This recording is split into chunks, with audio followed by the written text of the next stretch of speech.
صفحہ نمبر 87 آیت نمبر 108 سورة النساء۔ اعوذ باللہ من الشیطان الرجیم، بسم اللہ الرحمن الرحیم۔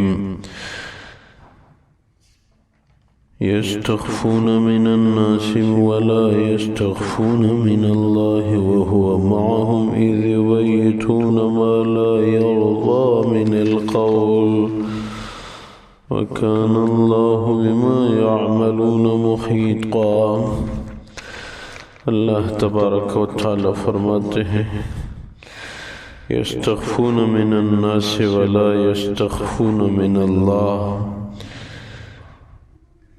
کچھ لوگ ایسے ہیں کہ اپنے برے معاملات کو لوگوں سے چھپاتے ہیں اور اللہ سے نہیں چھپاتے۔ وَهُوَ مَعَهُمْ، حالانکہ اللہ ہر وقت ان کے ساتھ ہیں۔ إِذْ يُبَيِّتُونَ مَا لَا يَرْضَى مِنَ الْقَوْلِ، جبکہ وہ رات کو ایسی تدبیریں کرتے ہیں کہ ان کی یہ تدبیروں کی باتیں اللہ کو پسند نہیں ہیں۔ وَكَانَ اللَّهُ بِمَا يَعْمَلُونَ مُحِيطًا، اللہ تبارک و تعالی ان کے اعمال پہ احاطہ کیے ہوئے ہیں۔ ہَا أَنْتُمْ هَؤُلَاءِ جَادَلْتُمْ عَنْهُمْ فِي الْحَيَاةِ الدُّنْيَا، اے لوگو تم تو ایسے ہو کہ ان کی طرف سے دنیا میں تو جھگڑا کر سکو گے۔ فَمَن يُجَادِلُ اللَّهَ عَنْهُمْ يَوْمَ الْقِيَامَةِ، تو قیامت میں اللہ کے ہاں ان کی طرف سے کون جھگڑا کرے گا؟ أَمَن يَكُونُ عَلَيْهِمْ وَكِيلًا، یا کون ہے جو ان کی طرف سے کارساز ہوگا؟ وَمَن يَعْمَلْ سُوءًا أَوْ يَظْلِمْ نَفْسَهُ، جو برائی کا ارتکاب کرے یا اپنی اوپر ظلم کرے، ثم یستغفر اللہ، پھر اللہ سے بخشش مانگے، یجد اللہ غفور الرحیم، وہ اللہ تبارک و تعالی کو بخشنے والے مہربان پائیں گے۔ ومن یکسب اثما، جس کسی نے گناہ کا ارتکاب کیا، فانما یکسبہ علی نفسہ، گناہ کا وبال اپنی اوپر رکھا۔ وَكَانَ اللَّهُ عَلِيمًا حَكِيمًا، اللہ تبارک و تعالی علم والے اور حکمت والے ہیں۔ وَمَن يَكْسِبْ خَطِيئَةً أَوْ إِثْمًا، جس کسی نے خطا یا گناہ کیا، ثُمَّ يَرْمِ بِهِ بَرِيئًا، پھر کسی پاک دامن پہ اس کا بوجھ ڈالا، فَقَدْ احْتَمَلَ بُهْتَانًا وَإِثْمًا مُبِينًا، تو واقعی اس نے بہت بڑا بہتان اور واضح گناہ اٹھا لیا۔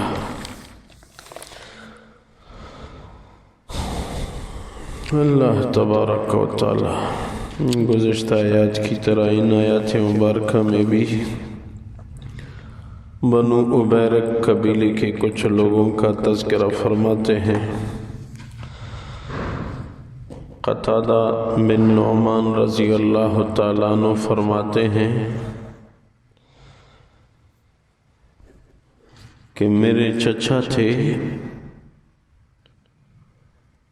اس کو اللہ نے وسعت دی تھی، اس کے پاس بہت سارا اسلحہ بھی تھا، تلواریں، جنگی زیریں بھی تھیں۔ ایک کمرے میں یہ اسلحہ محفوظ تھا، اور شام سے تاجر تجارتی سامان لائے جس میں میدہ آٹا بھی تھا، تو وہ میرے چچا نے خرید لیا، ورنہ عام طور پہ لوگ کھجور اور جو پہ گزارا کرتے تھے۔ تو اسلحے والے کمرے میں ان میدے کو محفوظ کیا،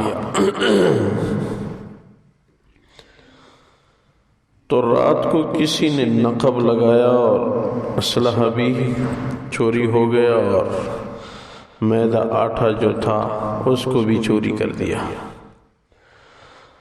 قتادہ بن نعمان رضی اللہ تعالیٰ عنہ فرماتے ہیں کہ میرے چچا رفاعہ رضی اللہ تعالیٰ عنہ میرے پاس آئے کہ رات کو ایسے ایسے کم ہوا ہے، تو ہم نے خفیہ تحقیق شروع کی کہ یہ کس نے یہ کام کیا ہے، تو پتہ چلا کہ بنو عبیرک قبیلے والوں کے کچھ لوگوں نے یہ حرکت کی ہے۔ وہ پتہ اس لیے چلا کہ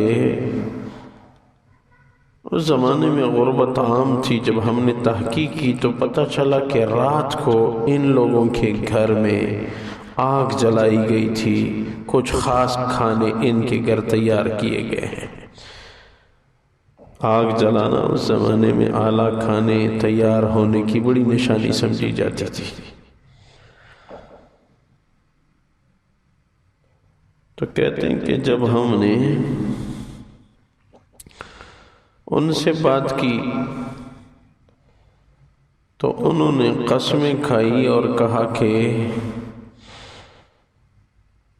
لبید ایک آدمی ہے جو کہ بظاہر نیک ہے، اس نے یہ چوری کی ہے۔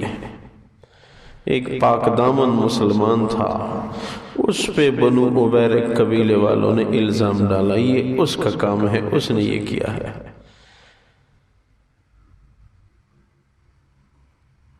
کہتے ہیں کہ میں قتادہ بن نعمان رضی اللہ تعالیٰ عنہ فرماتے ہیں میں حضور اقدس صلی اللہ علیہ وسلم کی خدمت میں گیا، یا رسول اللہ صلی اللہ علیہ وسلم میرے چچا کا نقصان ہوا ہے، اسلحہ نہ ملے، نہیں وہ میدہ نہ ملے، بس کھانے کی چیزیں خیر ہے لیکن اسلحہ ہمیں مل جائے، واپس کیا جائے۔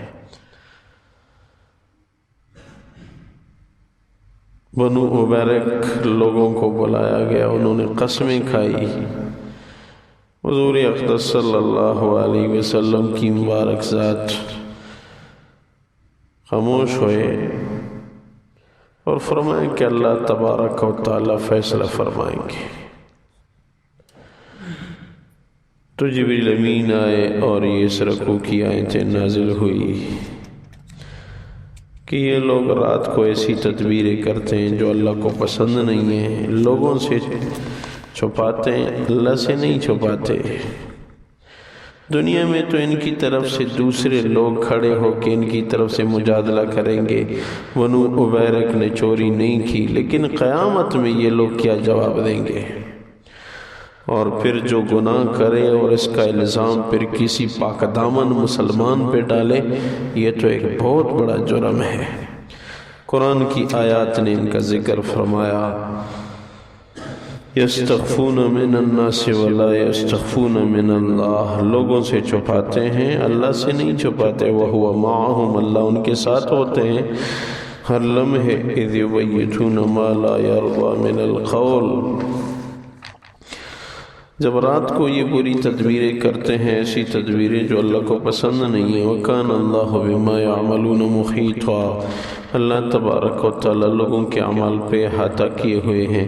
ہاں تم هَؤُلَاءِ جَادَلْتُمْ عَنْهُمْ فِي الْحَيَاةِ الدُّنْيَا، تم تو ایسے لوگ ہو کہ تم جھگڑا کرو گے دنیا میں ان کی طرف سے، فَمَن يُجَادِلُ اللَّهَ عَنْهُمْ يَوْمَ الْقِيَامَةِ، قیامت میں ان کی طرف سے جھگڑا کون کرے گا اللہ کے ہاں؟ أَمَّن يَكُونُ عَلَيْهِمْ وَكِيلًا، یا ان کی طرف سے کارساز کون ہوگا؟ وَمَن يَعْمَلْ سُوءًا أَوْ يَظْلِمْ نَفْسَهُ، جو کوئی برائی کا ارتکاب کرے، اپنے اوپر ظلم کرے، ثُمَّ يَسْتَغْفِرِ اللَّهَ، پھر اللہ سے بخشش مانگی، اجد اللہ غفور الرحیم، اللہ تبارک و تعالیٰ کو بخشنے والے مہربان پائیں گے۔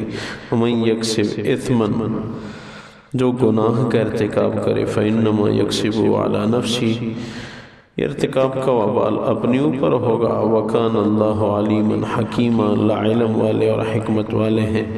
ومن یکسب خطیئۃ و اثما، جس کسی نے خطا یا گناہ کا ارتکاب کیا، ثم یرمی بہ بریئا، پھر اس کا الزام ڈالا ایک بری یعنی پاک دامن آدمی پہ، فقد احتمل بہتانا و اثما مبینا، واقعی اس نے ایک بہتان اور بہت واضح گناہ اٹھایا ہے۔ اللہ اپنی بارگاہ میں قبول فرمائے، خلوص الہیت نصیب فرمائے، اللہ ہم سب کی مغفرت فرما، اعمال صالحہ کی توفیق عنایت فرما، ہم سب کی جائز حاجات پوری فرما، برکتوں کا نزول فرما، مدرسے کی جگہ کی جو افتتاح ہو گئی اللہ برکت کا ذریعہ بنا، بہت سارے ساتھی گئے ان کو دین کے ساتھ محبت ہے اللہ، ایک ایک قدم پہ اپنی رضا نصیب فرما، آگے اللہ اسباب کا بھی انتظام فرما، اے اللہ دین کی ارشاق کی ابیاری کے لیے قبول فرما، اے اللہ آخری خاتمہ بالخیر ہم سب کو نصیب فرما، ربنا اغفر لي ولوالدي وللمؤمنين يوم يقوم الحساب برحمتك وكرمك يا رب.